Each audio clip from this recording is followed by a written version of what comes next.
Bien, nous allons commencer, il est 19 heures. Je vous demande de bien vouloir prendre place.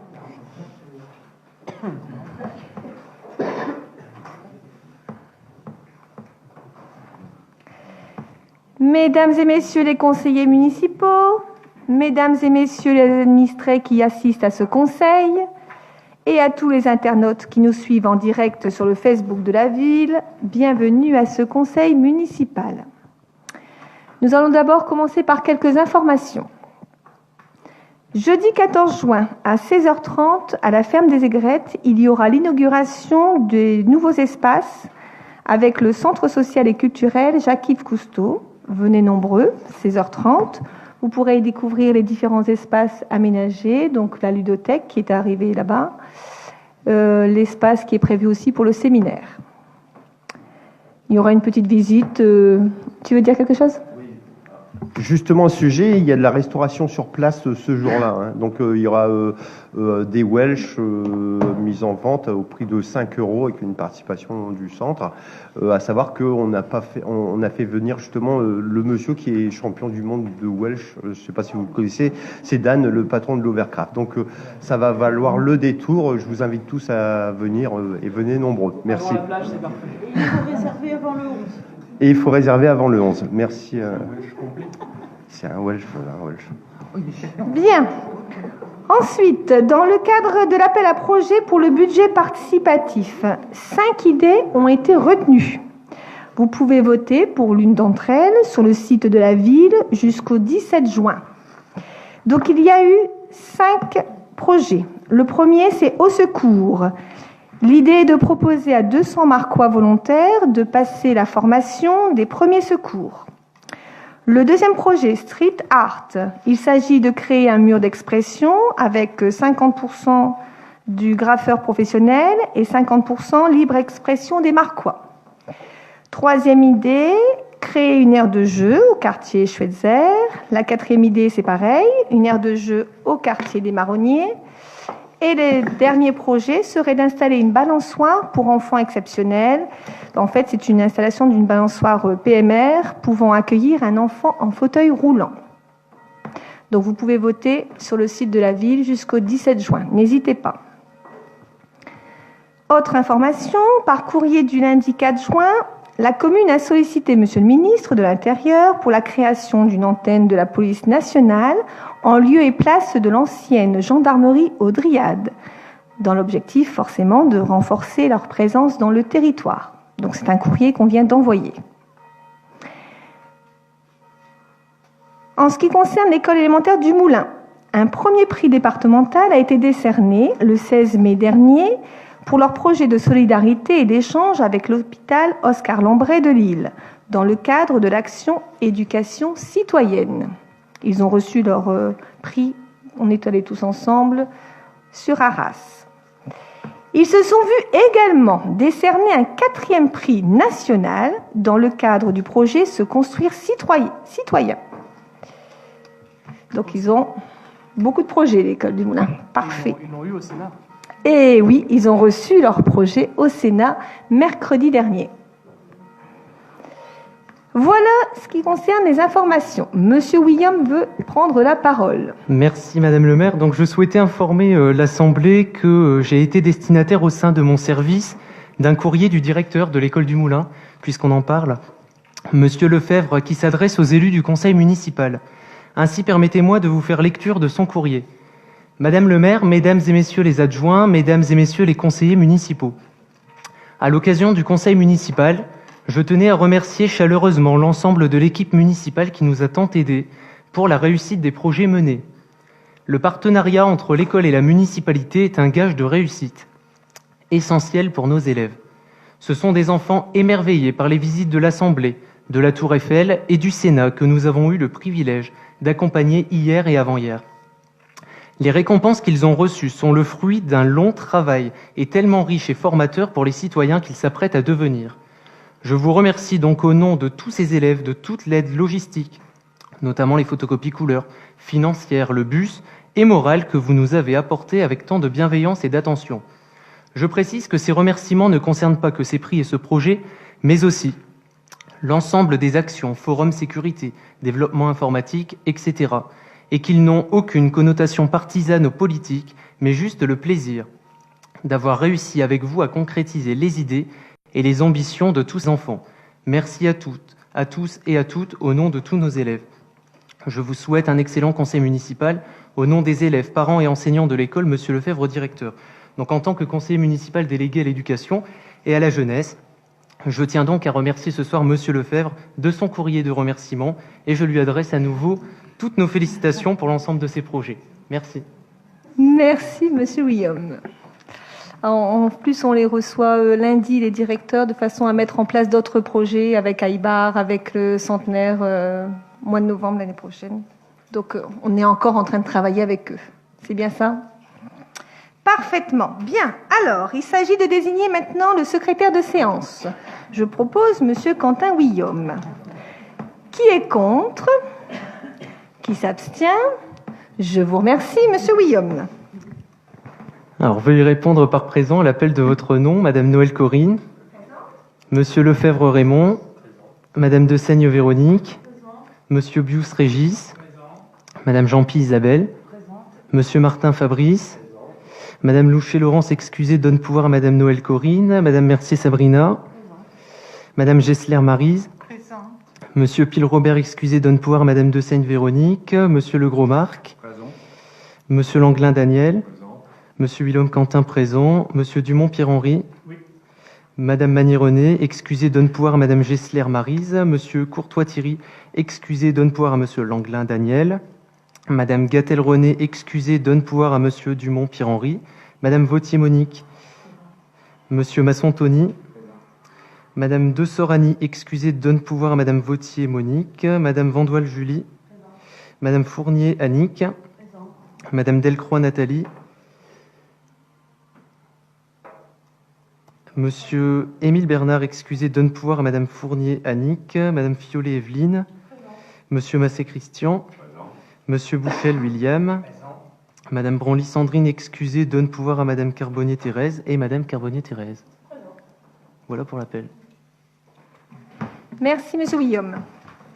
Nous allons passer au point 1, l'approbation du procès-verbal du 29 mars 2018. Avez-vous des remarques ?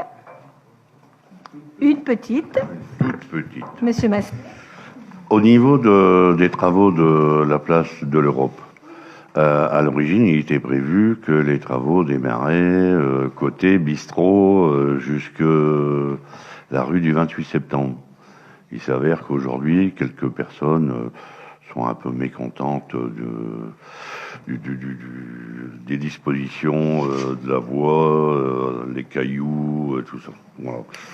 Alors, nous avons eu les... Pourquoi le changement, quoi ? Alors, on va parler tout à la fin des travaux de la place de l'Europe. Donc là, on ne va pas apporter maintenant les informations, je vais vous dire tout après. Voilà. Mais c'est vrai qu'on va parler de la place.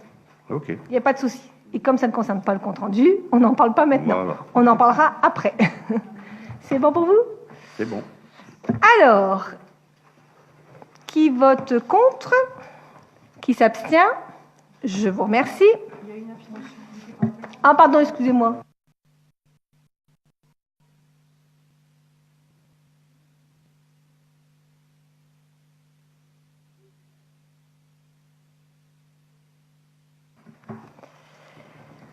Bien, passons au point 2, le comité technique. Et je vais laisser la parole à Mme de Seigne. Merci, Madame le maire. Le comité technique est donc, comme vous le savez, une instance de concertation qui est chargée de donner son avis sur les questions, les projets de texte qui sont relatifs à l'organisation et au fonctionnement des services. Ils sont examinés notamment les questions relatives aux effectifs, aux emplois, aux compétences, aux règles statutaires, aux méthodes de travail, aux grandes orientations en matière de politique indemnitaire, à la formation, à l'insertion professionnelle, à l'égalité professionnelle et à la lutte contre les discriminations. Aussi, dans le cadre de son renouvellement et compte tenu des prochaines élections professionnelles qui se tiendront le 6 décembre prochain, il convient de délibérer sur 3 points. Le premier, le nombre de représentants titulaires du personnel. Deuxième point, le nombre de représentants titulaires de la collectivité. Et troisième point, le recueil ou non du vote des représentants de la collectivité. Étant entendu que le nombre de représentants titulaires du personnel est fixé selon l'effectif des agents qui relèvent du comité technique.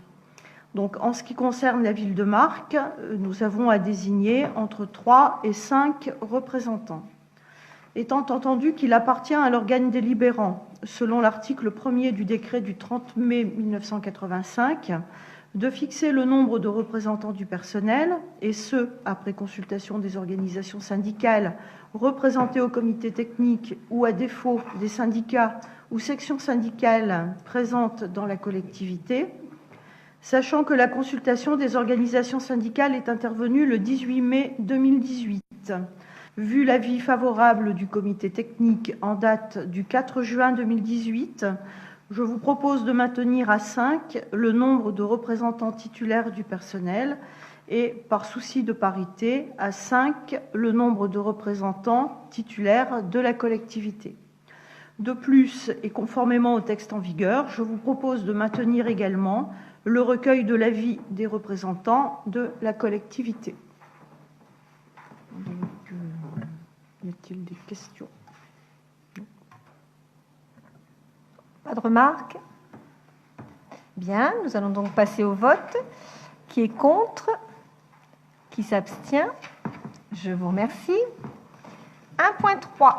Le tableau des effectifs des agents non permanents. Et c'est Mme De Seyne qui continue. Merci, Madame le maire. La loi du 12 mars 2012 relative à l'accès à l'emploi titulaire et à l'amélioration des conditions d'emploi des agents contractuels dans la fonction publique a modifié le recours et les conditions de recrutement des agents contractuels prévus par l'article 3 de la loi du 26 janvier 1984 initiale. La loi du 26 janvier 1984 modifiée permet le recrutement temporaire d'agents non titulaires pour remplacer des fonctionnaires ou des agents contractuels indisponibles pour faire face à un besoin lié à un accroissement temporaire ou saisonnier d'activité.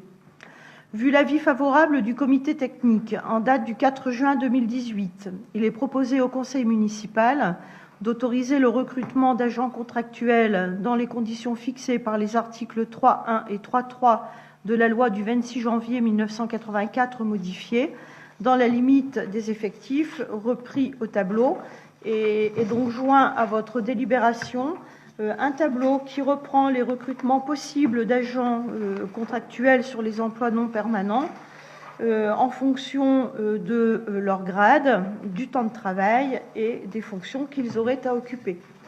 Ce qui ne veut pas dire que nous allons recruter, ça veut simplement dire que, en cas de besoin et de nécessité de remplacement d'agents, la trésorerie municipale aura une délibération pour pouvoir les payer. Y a-t-il des questions? Oui. Je ne vais pas aller contre ce qu'on a voté la fois dernière. Au comité technique. Mais une question s'est posée après. Pourquoi un technicien échelon 12 pour la responsabilité environnement? Si tu veux, c'est pas que on va le recruter. C'est simplement qu'on a prévu les différents postes, grades, fonctions qui existent dans la collectivité, de façon à ce que si, par extraordinaire, on avait un surcroît d'activité et qu'on ait besoin de renforcer le poste, on n'ait pas de nouvelles délibérations à passer. Donc, on a vraiment couvert le plus large possible, de façon à ce qu'on ne soit pas gêné un jour si un agent venait à manquer. C'est simplement ça. D'accord. Merci. C'est au cas où. C'est au cas où. Non, mais c'est bien. Voilà, et pour il n'est pas prévu d'employer tout ce qui est marqué. Voilà, c'est ça. Et pour ne pas avoir à attendre un conseil municipal et une délibération pour pouvoir payer la personne qui aurait été recrutée pour assurer ce remplacement. C'est pour ça. Bien, nous allons passer au vote. Qui est contre? Qui s'abstient? Je vous remercie.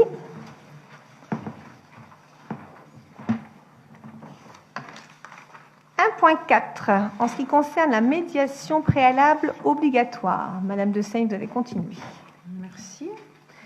Alors ça, c'est quelque chose qui est tout à fait nouveau.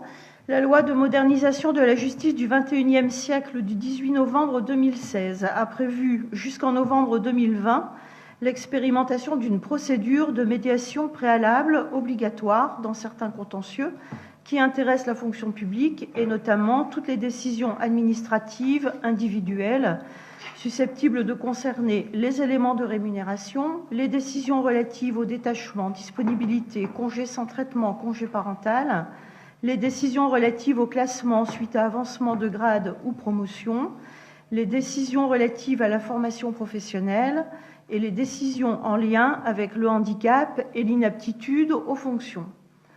Pour la fonction publique territoriale, cette mission de médiation revient au centre de gestion du Pas-de-Calais, qui s'est positionné pour être médiateur auprès des collectivités et établissements du département et leurs agents.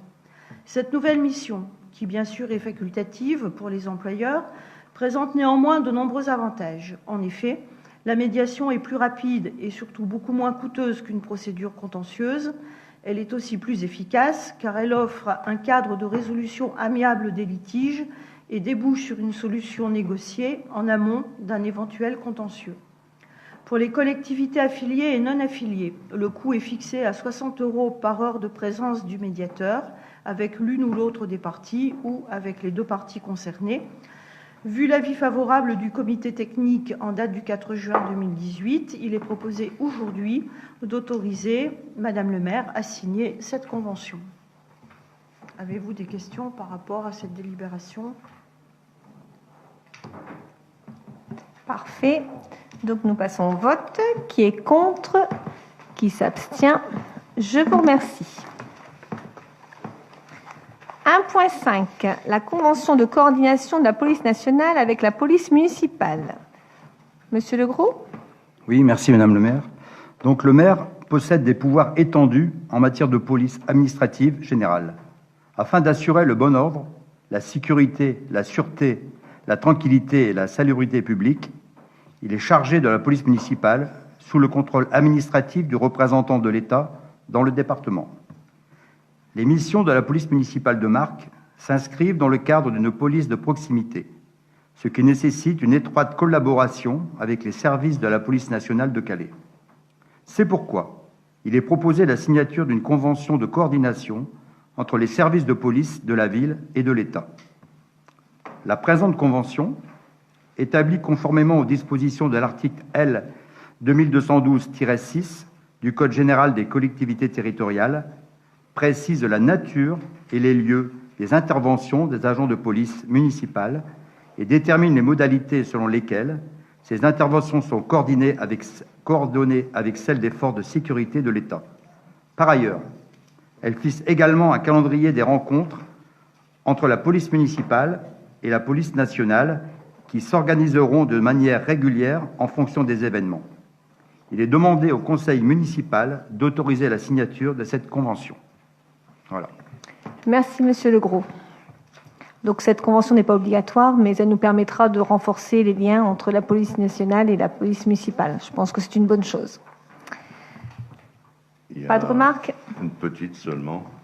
Oui, j'ai perdu ma voix féminine. Du coup, c'est vous qui prenez. Allons-y. Tout à fait. Donc, effectivement, cette convention, si elle est obligatoire, elle est soumise à des obligations de votre côté. Elle n'est pas obligatoire dans notre cas. Oui, oui. Mais là, c'est pour ça que j'interviens, c'était soit plus de 5 policiers, soit les armées, et soit les faire travailler de nuit. Donc, une proposition pour... Pardon, tu veux... Oui, Monsieur le député. La position du conseil municipal de Marcq sur la question de l'armement a toujours été extrêmement claire. C'est un refus de l'armement par arme à feu. Parce que c'est un choix qui a toujours été notre moment de la création de la police municipale, qui avait été également dit au moment de la création de la police municipale. Sur le nombre d'agents, il n'est aujourd'hui pas prévu de recruter plus de policiers municipaux. il y a simplement une évolution des carrières, puisqu'on a un ASVP qui est en train de passer ses concours pour devenir policier municipal, qui va mener donc à 4 le nombre de policiers municipaux, et le dernier ASVP est plutôt en fin de carrière qu'en début de carrière. Et donc évidemment, s'il vient, et il viendra un jour à partir en retraite, il sera remplacé, et il sera remplacé plutôt par un policier municipal. Donc on arrivera à ce chiffre de 5, non pas par un recrutement de plus de personnel, mais par une évolution soit des carrières, soit un remplacement de personnel partant à la retraite. En ce qui concerne le travail de nuit, c'est une possibilité qu'on n'exclut pas, qui n'est pas exclue par les élus, mais pas sur une base récurrente. Voilà. Simplement, comme on l'avait dit sur les délibérations précédentes sur un autre sujet, sur le recrutement à des moments précis, il s'agit de faire face à l'imprévu. Si on doit faire face, par exemple, à un bal des pompiers qui dure très longtemps, on a besoin de faire travailler la police municipale, au moins on n'a pas besoin de reconvoquer un conseil municipal le 10 juillet, ou un cas de force majeure. Mais je fais toujours dans l'optimisme, monsieur Boucher. Voilà. Donc du coup, voilà. Mais pour répondre, je pense que ça répond à vos questions. On est dans une démarche qui est de la prévention, ce qui est aussi le but de la police. Un agrandissement poste de police aux brigades, pourquoi pas? Merci beaucoup. Bien, passons au point 2 avec les finances. Ça n'a pas été voté. Ah, on n'a pas voté, voilà. Alors revenons. Qui est contre? Qui s'abstient? Je vous remercie. Les finances, avec le transfert du service collecte des déchets à Grand-Calais, Terres et Mers, avec la mise à disposition du matériel. Monsieur Lefebvre? Merci Madame le maire. Par délibération en date du 29 novembre 2016, le Conseil municipal a approuvé le transfert de la compétence des collectes des déchets à Grand-Calais, Terres et Mers au 1er janvier 2017. Le transfert d'une compétence d'une commune vers un établissement de coopération intercommunale, EPCI, entraîne de plein droit la mise à disposition des biens utilisés à l'EPCI bénéficiaire à la date du transfert pour l'exercice de cette compétence. Cette mise à disposition est réalisée à titre gratuit. Elle est constatée par un procès-verbal de mise à disposition des biens. Je vous propose donc d'approuver le procès-verbal de mise à disposition des biens dans le cadre de la compétence transférée collecte des déchets entre la ville de Marcq et la communauté d'agglomération de Grand-Calais, Terres et Mers, comme joint en annexe. Des remarques? Oui.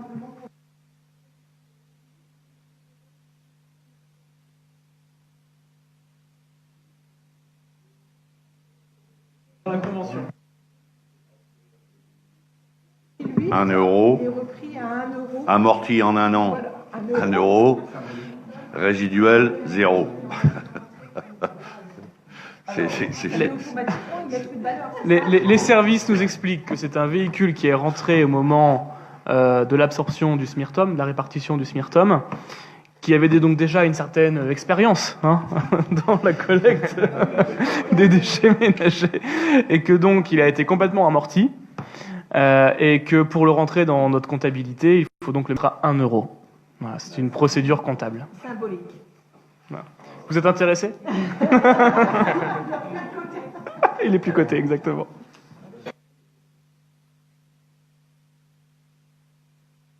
Bien, donc nous passons au vote. Qui est contre? Qui s'abstient? Je vous remercie. 2.2. Le terrain de beach soccer avec la demande de subvention. La ville a prévu la réalisation du terrain de beach soccer sur le stade Jean-Claude Agnuret. Le budget prévu s'élève à 69 000 €. Cette semaine, nous avons reçu un courrier de la Fédération française de foot qui nous accorde une subvention de 15 000 €. On vient juste de la recevoir. Donc, vous ne l'avez peut-être pas dans vos... Tout à la fin. Je pense qu'on n'a pas eu le temps de poser mettre... la question Ah, bah si voilà. on avait chiffré, mais... Ah oui, on a chiffré. On a chiffré, bien entendu. Mais comme la subvention, on l'a eu que cette semaine, j'en profite pour vous le dire tout de suite. Voilà, donc je vous propose, compte tenu des subventions que nous pourrions obtenir, de m'autoriser à solliciter les éventuelles subventions auprès des financeurs, avec le Centre national pour le développement du sport ou le conseil départemental. Qui est contre? Pas contre. Par contre, est-ce qu'on a une date pour l'élaboration? On attend de savoir nos subventions. D'accord. On passe toujours par ça d'abord. Oui, alors, on a lancé la publicité auprès des entreprises aujourd'hui. Donc, ça se fera, c'est au budget de façon prévisionnelle de l'année 2018. Donc, en termes de coûts, on a dit c'est 70 000 TTC. On a eu 15 000 de la FFF.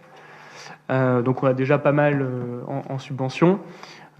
Également, ce qu'il faut dire, c'est que c'est un terrain qui peut également servir au beach volley, pas que au beach soccer. Et qu'on laisse la place à côté pour construire éventuellement dans un futur proche un deuxième terrain de tennis extérieur. Donc ça fera dans l'ordre terrain de tennis, emplacement vide pour un potentiel terrain de tennis, terrain de beach soccer et portail d'entrée qu'on connaît actuellement. Voilà. C'est bon pour vous? Parfait. Qui est contre? Qui s'abstient? Je vous remercie. Point 3. L'urbanisme. Convention temporaire d'occupation et d'entretien pour la voie douce, l'avenue de Verdun. Monsieur Bius.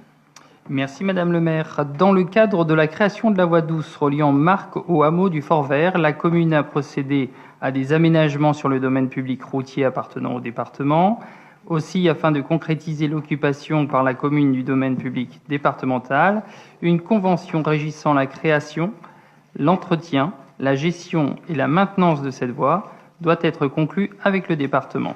Il est proposé au conseil municipal d'autoriser la signature de ce document. Des remarques? Alors passons tout de suite au vote. Qui est contre? Qui s'abstient? Je vous remercie. Nous allons passer au point 4 avec l'éducation, la jeunesse et la petite enfance. Concernant le multi-accueil, nous voulons passer en agrément modulé. Et je vais demander à Mme Mercier de nous présenter. Merci Madame le maire. Donc, le multi-accueil propose un accueil de 35 enfants âgés de 3 mois à 4 ans de façon régulière ou occasionnelle. Dans un but d'optimisation et de remplissage de la structure d'accueil qu'est le multi-accueil, il serait utile de modifier l'agrément standard actuel qui est de 35 places de 7h15 à 18h45 du lundi au vendredi. En effet, un taux d'occupation minimum de 70% étant à respecter, il serait utile de demander à adopter à compter du 1er janvier 2018 un agrément modulé qui permettrait d'adapter la capacité d'accueil à la fréquentation. Pour information, en 2017, le taux d'occupation était de 49%. Donc un agrément modulé, donc soit chaque jour de la semaine, donc 10 places de 7h15 à 8h, 25 places de 8h à 9h, 35 places de 9h à 17h, 30 places de 17 à 17h45 et 10 places de 17h45 à 18h45. La modulation ainsi proposée n'impactera pas les familles souhaitant bénéficier d'un accueil et donnera la possibilité à la municipalité de percevoir l'intégralité des subventions de fonctionnement octroyées par la Caisse d'allocation familiale. Le règlement de fonctionnement nécessite d'être adapté du fait de ce changement d'agrément standard en agrément modulé. Je vous propose donc de nous engager dans cette démarche. Des remarques? J'ai une petite question à vous poser. Pourquoi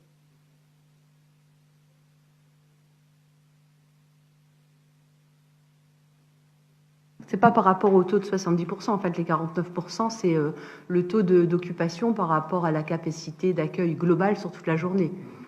En fait, on était agréé pour accueillir, quelle que soit l'heure de la journée, 35 enfants en même temps. Mais on sait très bien qu'à certaines tranches horaires, il y a moins d'enfants. Donc, du coup, on adapte. Donc, ça ne change rien du tout au fonctionnement, mais on adapte pour dire d'avoir un meilleur taux d'occupation et d'avoir plus de subventions. Et en sachant que si on... Non. Et en sachant que si on a besoin, on peut toujours remodifier s'il faut, quoi. On a forcément plus de familles intéressées entre 9h et 17h. Donc forcément, si on peut avoir plus de subventions, on change. Voilà. Nous passons au vote. Qui est contre? Qui s'abstient? Je vous remercie. Quelques communications. En ce qui concerne le Festival des Arts de la Rue, suite au projet participatif de 2017, qui a été remporté par 2 jeunes filles, Barbara et Alicia, qui sont 2 Marcoises, nous avons proposé donc un Festival des Arts de la Rue ce week-end. Nous avons eu la chance d'avoir un très très beau soleil.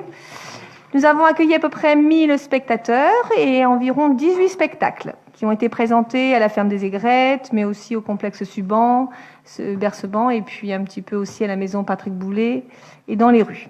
Voilà. Donc je voulais vraiment remercier toutes les personnes qui ont aidé ce projet. On a eu de nombreux bénévoles, donc un grand merci. Le Centre social Cousteau, qui a beaucoup aidé également. Voilà, je pense qu'on a eu beaucoup de remarques du public et qui souhaiteraient refaire l'année prochaine. Donc, c'est à nous de faire un petit peu le point. On va faire un débriefing bientôt et puis on verra pourquoi ne pas proposer une 2e édition. On verra. En ce qui concerne les manifestations à venir, vous avez samedi le concert de Patrick Fiori à 20h30 au complexe des Dryades. Je pense que tout pratiquement a été vendu. On avait 900 places, il doit rester qu'une trentaine de places. Il ne doit pas rester grand-chose. 40. Donc franchement, un gros succès parce qu'on a réussi à vendre. Non. Donc voilà. Ensuite, nous avons, comme chaque année, le concours des maisons et jardins fleuris. Vous pouvez vous inscrire jusqu'au 16 juin en mairie ou sur le site de la ville.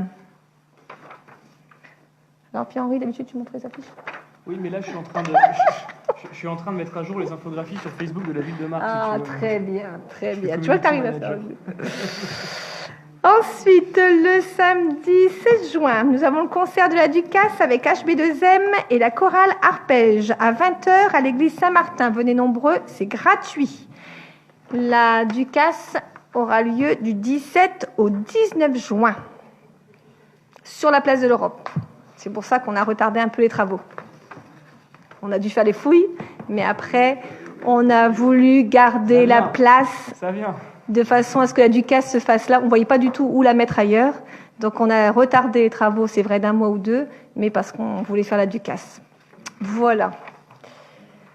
Ensuite, le samedi 30 juin, nous avons la fête de l'été, le Cochoui, qui aura lieu cette année, forcément, au stade, puisque la place de l'Europe sera en travaux.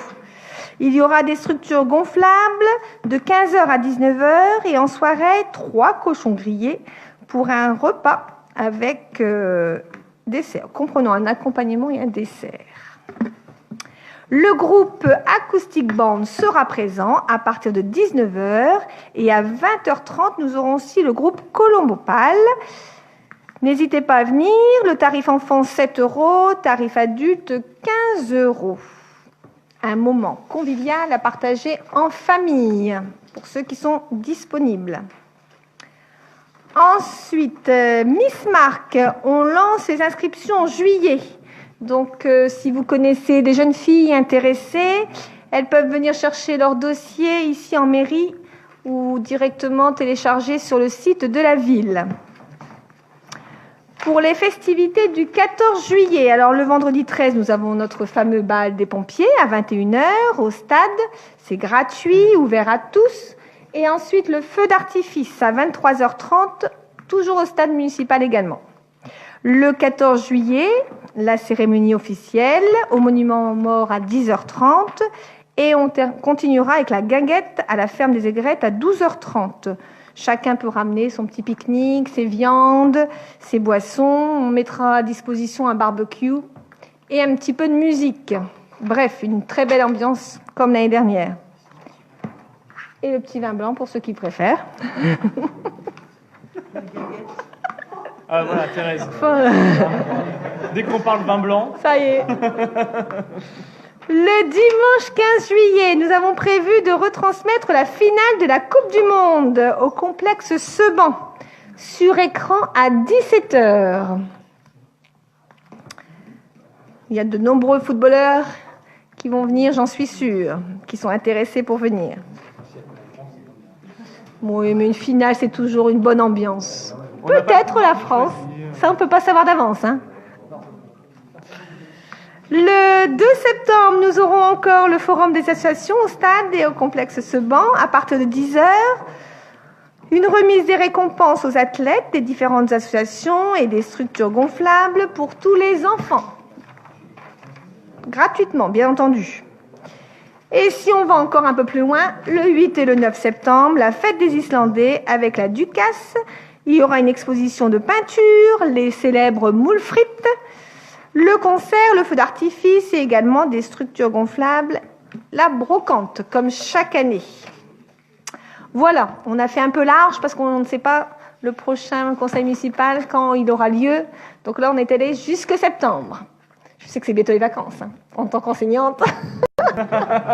Monsieur Bouchen, 3 semaines.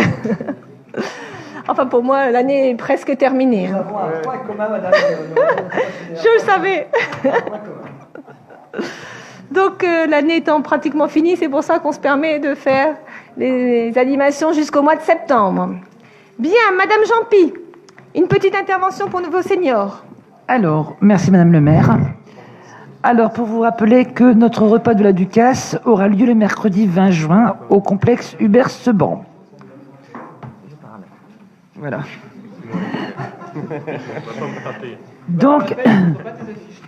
Donc, le prix est de 25 € pour les Marquois et 40 € pour les extérieurs. L'orchestre qui a été choisi va être animé par Patrick Damy et le traiteur est Emmanuel Robert de Huyer et Froid. Nous avons ensuite notre repas de la rentrée qui aura lieu le 19 septembre, réservé aux Marquois de plus de 65 ans. Il faut savoir que c'est un repas gratuit. Le traiteur qui a été retenu est David Miquel de Calais. Là, nous faisons partir 1800 invitations qui vont être lancées d'ici la semaine prochaine. Donc, vous êtes les bienvenus. Merci, Madame Jean-Pi. Monsieur Martin, que se passe-t-il au centre Cousteau ? Merci Madame le maire. Festival Art et Terroir ce 10 juin, donc dimanche, à la ferme des Aigrettes, de 10h à 17h. C'est la seconde édition donc, du festival Art et Terroir qui rassemble des artistes peintres, des artisans locaux, des commerçants de produits de notre région. Un cuisinier vous proposera également des mets issus de notre culture traditionnelle, le tout dans un écrin idyllique qui est la ferme des Aigrettes que tout le monde connaît maintenant. Ensuite, la fête de la musique le 23 juin qui aura lieu sur le parking du stade à partir de 16h. Évidemment, entrée gratuite, enfin entrée, on est dehors, donc ça sent, voilà. Donc voilà. Ensuite, le bal des Islandais avec ambiance guinguette, le 6 juillet 2018, OM gratuit également. Donc sur inscription, par contre, au centre Cousteau. Je vous remercie. Merci, Monsieur Martin. Un petit mot de nos écoles, parce que les kermesses approchent. Monsieur, peut-être les dates ? Oui, merci Madame le maire. Donc, tout d'abord, vous rappelez les dates des kermesses des écoles de Marques. Donc, aujourd'hui, on a assisté avec Madame Gessler et Monsieur Masson à la kermesse de l'école maternelle des Hautes-Communes au complexe Seban. Il y aura la kermesse de l'école des M le samedi 16 juin à partir de 10h30 à l'école, directement à l'école. Pour l'école élémentaire du Moulin, le vendredi 22 juin à partir de 17h15 au complexe Hubert-Seban. Pour les écoles de l'aéroport et Victor Hugo, le samedi 23 juin, toute la journée à partir de 9h à l'école Victor Hugo, dans la cour de récréation. L'école maternelle du Moulin, le samedi 23 juin, à partir de 14h au complexe Hubert-Seban. Et enfin, l'école élémentaire des Hautes-Communes, le vendredi 29 juin, à partir de 17h, à la salle des Dryades. Ensuite, je souhaitais donc vous rappeler que la boum du CMJ aura lieu le mercredi 4 juillet au complexe Hubert-Seban pour les élèves du CM2 à la 3e. L'inscription est gratuite et ouverte. Il suffit juste de retirer une invitation à l'accueil de la mairie. Enfin, donc, je vous informe que les élus du conseil municipal des jeunes arrivent au terme de leurs 2 années de mandat 2016-2018, avec de nombreux projets réalisés dans des domaines divers et variés. À ce titre, j'invite tous les jeunes Marquois du CM1 à la 3e, désireux d'agir pour leur ville, de représenter sa jeunesse et d'y réaliser des projets d'ambition, à faire acte de candidature pour devenir un jeune élu du CMJ 2018-2020 et ce à partir du dimanche 2 septembre, date du Forum des associations, où seront présentés l'ensemble des projets réalisés par le CMJ actuel. Merci de votre écoute. Merci, Monsieur Guillaume. Le CMJ est très actif. C'est bien. Je pense que M. Martin a oublié de dire quelque chose. Oui, un petit complément d'information concernant tout à l'heure, on parlait de l'inauguration qui aura lieu le 14 à la ferme des Aigrettes. Donc, je vous ai annoncé tout à l'heure un prix du Welsh frites à 5 €. À savoir que pour les retardataires, il n'y aura pas de souci. Vous pourrez manger éventuellement un Welsh, mais au prix de 8 € sur place. En complément, parce que tout le monde n'aime peut-être pas le Welsh. Oui. On vous propose également à 4 € la saucisse frite ou 5 € sur place. Alors c'est la gestion parce qu'en fait le centre met une participation et donc il faut qu'on chiffre. Voilà. Est-ce que c'est bon, Monsieur Martin? Cette fois-ci, c'est bon? Parfait. Alors on termine par les travaux. Monsieur le député. Oui, alors, les travaux de voirie et d'éclairage public. En ce qui concerne l'avenue de Calais, le remplacement et les économies d'énergie qu'on compte faire sur les mâts d'éclairage des points lumineux. Vous savez, on a 86, pas mâts, mais points lumineux à changer puisqu'on passe d'une lampe classique à sodium à une lampe LED. Donc les travaux ont commencé sur les 86 points lumineux et on devrait terminer d'ici 15 jours. Donc les mâts qui se trouvent depuis l'entrée de Marcq en venant de Calais, sur l'avenue de Calais, jusqu'au rond-point du Moulin. En ce qui concerne l'aire de covoiturage, le raccordement électrique a été effectué par N10. Il reste encore à installer les bornes de recharge pour les véhicules électriques par SET tertiaire. Et donc, on fera une inauguration officielle à la rentrée, quand tout le monde sera rentré de congé, pour célébrer cette belle réalisation. Les travaux de sécurisation devant le collège Boris Vian ont été effectués. Les travaux sont donc terminés. Et on va faire un point d'ici les vacances pour voir les retours des parents, si ça a amélioré la sécurité des enfants, en particulier des piétons et des vélos. En ce qui concerne les travaux en régie, les travaux au service technique, les travaux de cloisonnement pour les locaux archives, services techniques seront terminés pour fin de semaine. Vous savez qu'on a, après avoir refait entièrement ou presque l'intérieur de la mairie, on a fait la même chose au niveau des services techniques, puisque les locaux étaient vétustes, mal rangés, des lieux de stockage qui étaient sur des étages, donc c'était vraiment pas très pratique. Donc il fallait également faire attention à tout ce qui était risque d'incendie, etc. Donc on a fait pas mal de travaux en régie, et donc je pense que ce serait peut-être pas mal d'organiser une visite pour les élus des travaux une fois que tout sera terminé. Monsieur Dumont. Voilà. Dans les écoles, les travaux, il a été prévu de réaliser de nouveaux traçages de jeux sur les sols extérieurs, mais pas que. Donc pour toutes les écoles, les traçages des aires de jeu. À l'école des M, on va remplacer les menuiseries, le revêtement de sol des jeux de cours. À l'école maternelle de l'aéroport, on va remplacer les menuiseries. École élémentaire Victor Hugo, on va faire les fameux travaux de mise en sécurité. Vous vous souvenez du dernier conseil municipal, on avait eu un avis extrêmement défavorable. Et donc il fallait faire de très très lourds travaux sur plusieurs centaines de milliers d'euros de mémoire. Donc on va évidemment commencer ces travaux sur 2 années. Pour ce qui concerne l'école maternelle des Hautes-Communes, on va remplacer les jeux, le revêtement de sol dans la cour. L'école primaire des Hautes-Communes, on va remplacer 13 menuiseries. Et dans le groupe scolaire du Moulin, on va sécuriser les abords, c'est-à-dire faire ce qu'on a fait ailleurs, rehaussement des grilles pour des questions d'intrusion, et création d'une aire d'accueil devant l'école du Moulin pour permettre la sécurisation des parents et des enfants aux entrées et sorties de cours. Voilà. La place de l'Europe, on y arrive, monsieur Massé. Le meilleur pour la fin. Qui est-ce qui va balayer la place de l'Europe? Le vent, monsieur Massé. Non, blague à part. Fin avril, début mai, des fouilles archéologiques ont été réalisées et n'ont révélé aucun vestige. Les travaux ont donc repris leur cours. On a simplement trouvé une vieille cocotte devant l'étude notariale, qui servait à faire cuire des moules, et on s'est dit que c'était peut-être un peu avarié, du coup on a laissé tomber. On aurait pu. Ils ont emmené la céramique, mais pas les moules à l'intérieur. Et donc on aurait pu les utiliser au moment des Islandais, mais on pensait que c'était pas forcément une bonne idée. Et donc c'est pour ça qu'on a ces grandes tranchées et ces trous. Rien n'a été trouvé, heureusement, j'ai envie de dire. Donc actuellement, les travaux de réalisation des trottoirs à l'ouest de la place, vous l'avez dit, sont en cours et seront terminés pour le fond de forme avant la fête foraine. puisque bien évidemment, on voulait avoir la Ducasse ici, sur la place, que c'est la tradition d'avoir la Ducasse sur la place de la mairie, et que donc dès le lendemain de la Ducasse, les travaux commenceront sur la partie nord avec les travaux de trottoir le 19 juin 2018. Donc on attendait la Ducasse pour attaquer le cœur des travaux. Après la période scolaire est prévu le démontage des enrobés devant la mairie pour réaliser la future place parvis et trottoir. La fin de ces travaux est prévue pour fin 2018. À compter de l'automne 2018, une noue paysagère pour la récupération des eaux pluviales sera réalisée. Donc, en parallèle de la façade de la mairie devant le bistrot de la place. Ensuite auront lieu les travaux de terrassement et de réseau pour l'extension du cimetière et du parc urbain courant 2019. La réalisation du parvis de l'église Saint-Martin est prévue pour le second semestre 2019, puis la réalisation des rues Gaston-Paris et Debussy. Voilà pour les travaux de la place.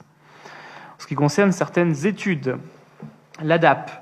Vous savez que l'ADAP, c'est ce qui est obligatoire dans les différentes municipalités. Ce sont les schémas d'aménagement pour les personnes à mobilité réduite de l'ensemble des sites municipaux. Et donc une rencontre a eu lieu avec le bureau d'études Axénomie, qui est localisé à Belbeuf en Seine-Maritime. Le diagnostic a été remis le 4 juin et l'agenda sera remis le 25 juin. Il devra ensuite passer au conseil municipal, si je ne dis pas de bêtises. Vous savez également que nous avons lancé une étude de faisabilité pour un grand espace piéton, voie douce, depuis le futur parc urbain jusqu'à la ferme des Aigrettes, le long du canal, donc le long du chemin du halage, en fait le chemin du halage plus précisément.